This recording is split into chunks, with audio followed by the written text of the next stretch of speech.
আলাইকুম প্রিয় দর্শক, চ্যানেল আই সংবাদে আপনাদের সঙ্গে আছি আমি সামির হোসেন। বিস্তারিত সংবাদের শুরুতে জানিয়ে দিচ্ছি ফ্রেশ বিস্কুট সংবাদ শিরোনামগুলো। প্রথম মার্কিন প্রেসিডেন্ট হিসেবে ডোনাল্ড ট্রাম্প দুবার অভিশংসিত, ক্যাপিটাল হিলে হামলায় উস্কানির অভিযোগ। লকডাউনে ঘরে বসেই কয়েক লাখ নতুন উদ্যোক্তা, উইমেন অ্যান্ড ই কমার্স ফোরামে 11 লাখ সদস্যের 80% নারী। গোয়া আন্তর্জাতিক চলচ্চিত্র উৎসবের ফোকাস কান্ট্রি বাংলাদেশ, থাকছে ইমপ্রেসের ইতি তোমারি ঢাকা সহ 4 ছবি। এবং ঢাকা বিশ্ববিদ্যালয়ের অধ্যাপক কোয়ার্টারে ছাদকৃষি আয়োজন, মিটছে পারিবারিক পুষ্টি ও মানসিক চাহিদা।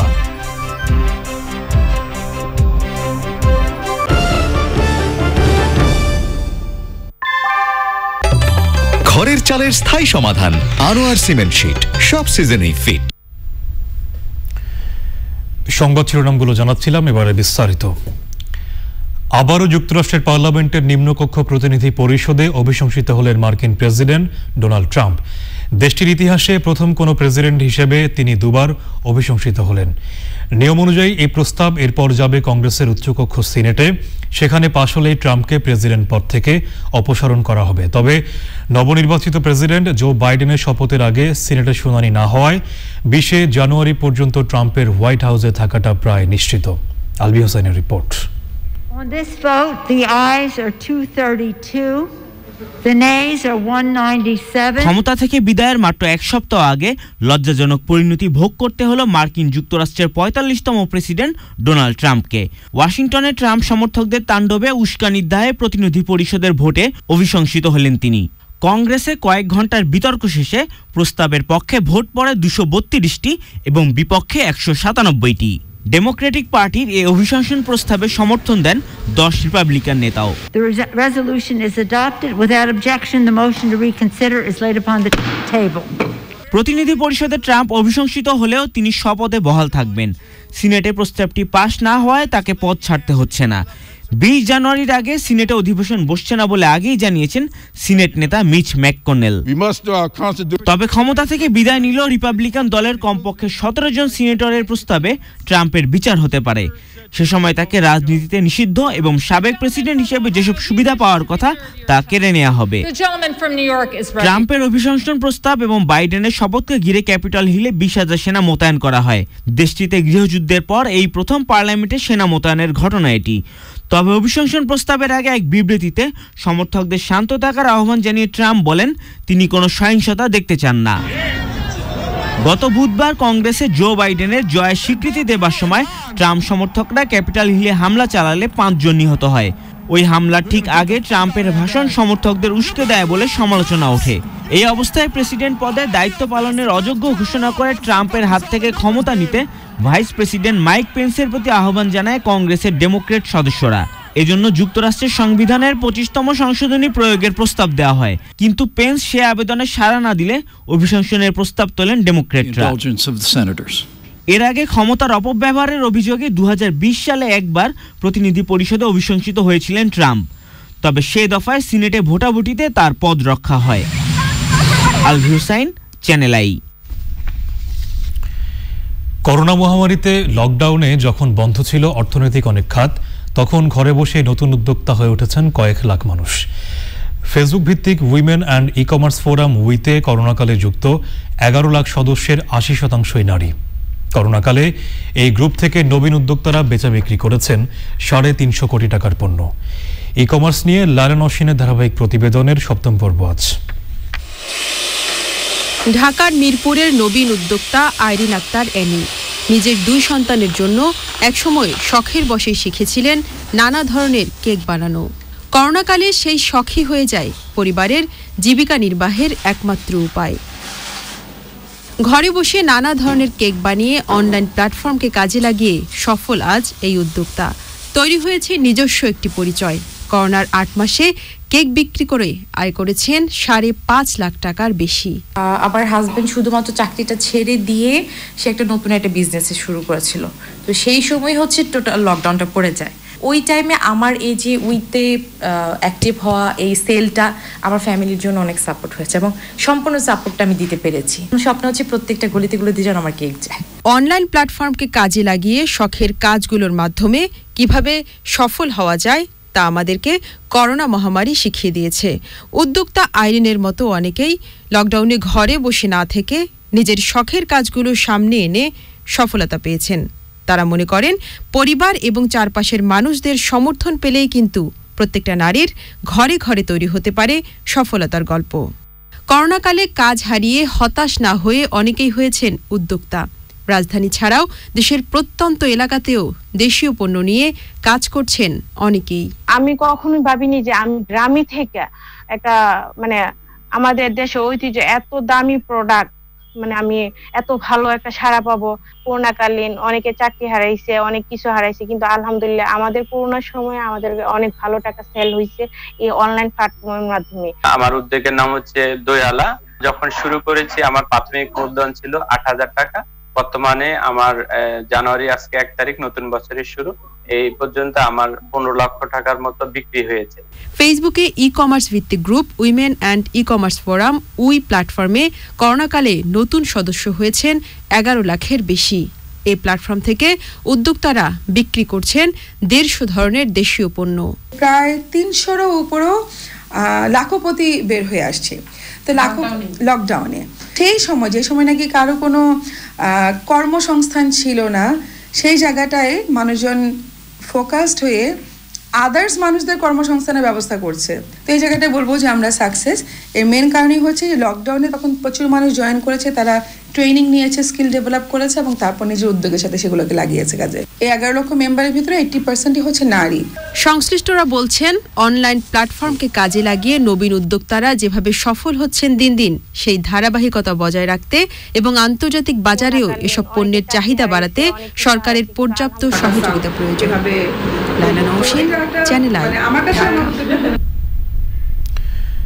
বাংলাদেশের স্বাধীনতা ও ভারতের সাথে বন্ধুত্বের ৫০ বছর উপলক্ষে গোয়ায় আন্তর্জাতিক চলচ্চিত্র উৎসবে ফোকাস কান্ট্রি হিসেবে বেছে নেওয়া হয়েছে বাংলাদেশকে।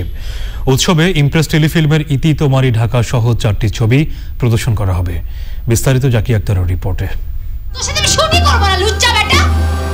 ১৬ জানুয়ারি থেকে ২৪ জানুয়ারি পর্দা উঠছে ৯ দিনের গোয়া আন্তর্জাতিক চলচ্চিত্র উৎসব। এবারের আসরে বাংলাদেশের চলচ্চিত্রের ইতিহাস ও স্বাধীনতার ৫০ বছর বিবেচনায় প্রথমবার ফোকাস কান্ট্রি বাংলাদেশ।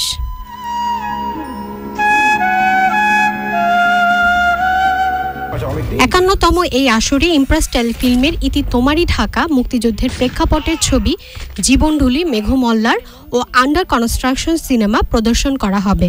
এর পরের বার থেকে ভাড়া তুমি দিও, গাড়ির সাথে আমারটা। মনোনীত সিনেমার নির্মাতারা মনে করছেন এই উৎসব দেশের চলচ্চিত্র সমৃদ্ধ করার পাশাপাশি তরুণ নির্মাতাদের আরো বেশি উৎসাহিত করবে। অনেক পুরনো ফেস্টিভ্যাল, ফলে এখানে ছবি দেখানো তো আনন্দের ব্যাপারই। আর এবারে স্পেশালি ভালো লাগতেছে যে আমাদের ছবিটাও আসলে মুক্তিযুদ্ধের সিনেমা, সেটা আমরা এই ৫০ বছর পূর্তিতে দেখাতে পারতেছি এখানে। ফলে সবকিছু মিলে আমি বলবো এটা আসলে খুবই একটা আনন্দের অনুভূতি।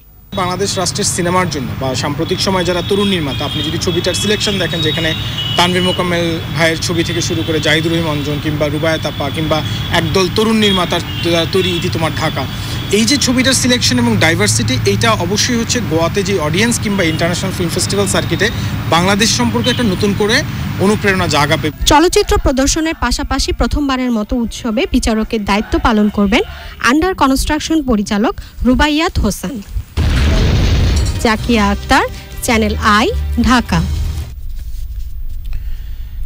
ঢাকা বিশ্ববিদ্যালয় সরকারি কোয়ার্টারে সমৃদ্ধ ছাদ কৃষি আয়োজন করেছেন গণিত বিভাগের প্রফেসর ডক্টর শহীদুল ইসলাম ও তার স্ত্রী। প্রতিদিনের কৃষি অনুশীলনের ভেতর দিয়ে তারা মেটাচ্ছেন পারিবারিক পুষ্টি চাহিদা, পাচ্ছেন আরও অনেক কিছু। শাইখ সিরাজের ছাদ কৃষি রিপোর্ট। ফুলার রোডে ঢাকা বিশ্ববিদ্যালয়ের অধ্যাপক বাসভবনের ছাদগুলো একসময় খালিই ছিল। দিনে দিনে সেগুলো রঙিন হয়ে উঠছে কৃষির ছোঁয়ায়। এখানে কৃষিকাজে যুক্ত হচ্ছেন অধ্যাপক পরিবারের সদস্যরা। গণিত বিভাগের অধ্যাপক ডক্টর শহীদুল ইসলামের স্ত্রী নাসরিন ইসলাম ৮ বছর আগে একটু আধটু কৃষি চর্চা শুরু করেন। সেই উদ্যোগই আজ পরিণত হয়েছে সমৃদ্ধ এক কৃষিক্ষেত্রে। 8 বছর হবে। এই বাসা আসার পর থেকে আমি ছাদ বাগান, এই ছাদটা ছিল একেবারে মানে ঘাস টাস দিয়ে ভরা। তা আমি যখন আসছি আইসা দেখি এত নোংরা ছাদ, তো সবগুলা ঘাস উঠাইয়া তো 1, 2, 3 আমার একটা আম গাছ ছিল, তারপর একটা কাঁচামরিচ গাছ ছিল, একটা লেবু গাছ ছিল, আর একটা জামরুল গাছ ছিল। পরে আস্তে আস্তে আনতে আনতে বড় হয়েছে। ইউটিউব তো খুঁজে খুঁজে আমি আপনার প্রোগ্রাম বের করি, তারপর দেখতে দেখতে যতগুলাই দেখি ততগুলো আমার সবুজ দেখলেই ভালো লাগে। এক এক পাশে এক এক ধরনের ফসলি আয়োজন অনুসরণ করা হচ্ছে শতভাগ জৈব কৃষি। দেখেন আমার মাটিগুলা দেখেন সবগুলাই পাতা, ওই পাতা দিয়ে আমি যখন মাটিটা তৈরি করি, মাটিটা একদম ফোম ফোম থাকে, আমি এগুলো সব রিজার্ভ করে রাখি। আর এইখানে রাখছি, এইখানে যে তরকারি কাটা যে আছে ওইগুলোর পানিগুলো ভিতরে ঢুকবে। পুষ্টি চাহিদা পূরণের পাশাপাশি পরিবারের অন্য সদস্যদের মাঝেও প্রভাব রাখছে এই কৃষির আয়োজন। শাইখ সিরাজ, চ্যানেল আই। দর্শক, বিস্তারিত ছাদ কৃষি প্রতিবেদনটি দেখবেন আজ বিকেল 3:05 হৃদয় মাটি ও মানুষের ডাক অনুষ্ঠানে। এবারে ইস্পাহানি ভ্যাকসিন সংবাদ অগ্রগতি।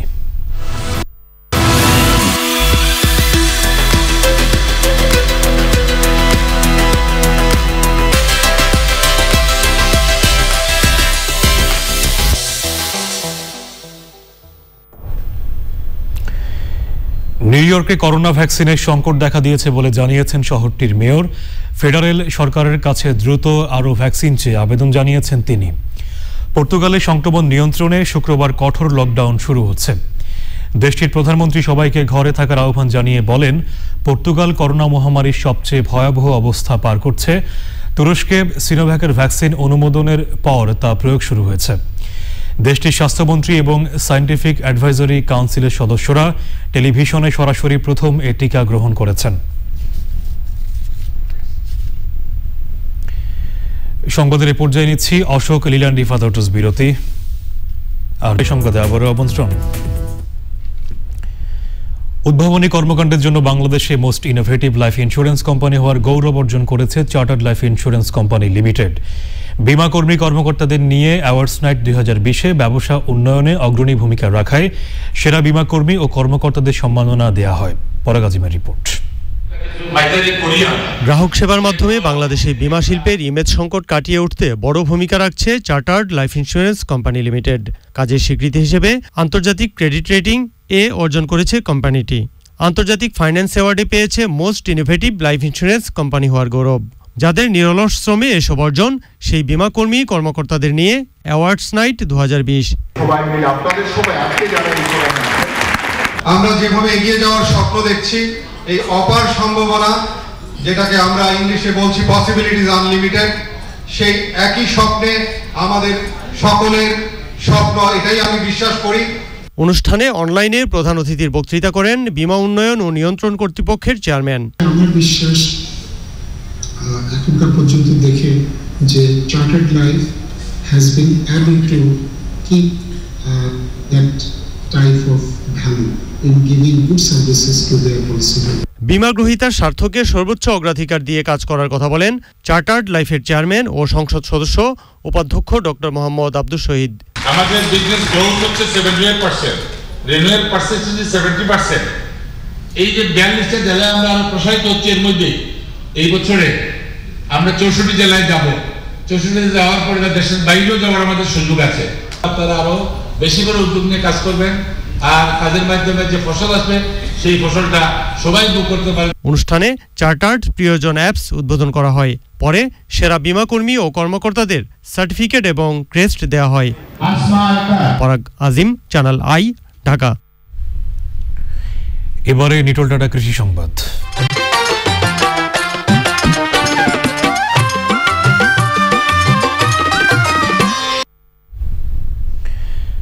নরসিংদীর পাইকারি বাজারগুলোতে শীতকালীন সবজি সরবরাহ বাড়ার সাথে সাথে কমতে শুরু করেছে দাম।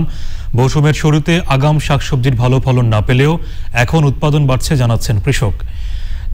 তবে আগামী 2 সপ্তাহের মধ্যে বাজার দর আরও কমবে বলছে কৃষি বিভাগ। নরসিংদী থেকে সুমন রায়ের রিপোর্ট।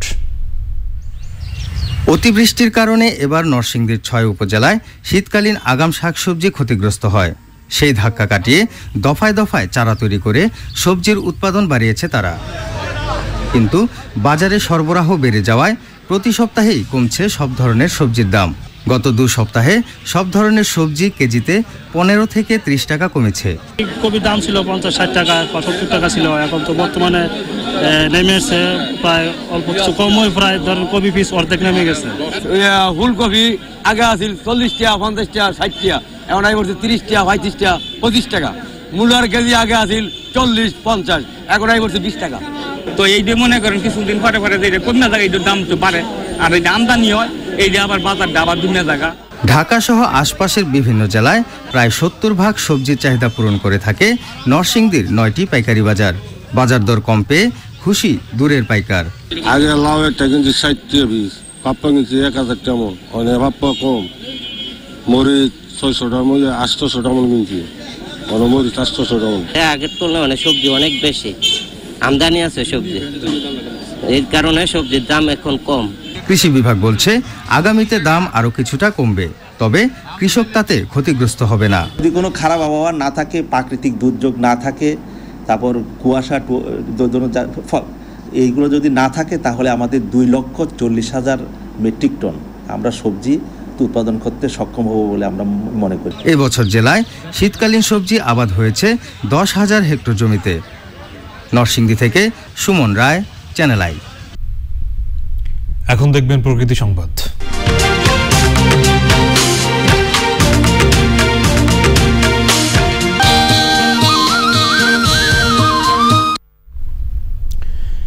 গাইবান্ধায় করতোয়া, কাটাখালী ও বাঙালি নদী থেকে অবৈধ বালু উত্তোলন থামছে না।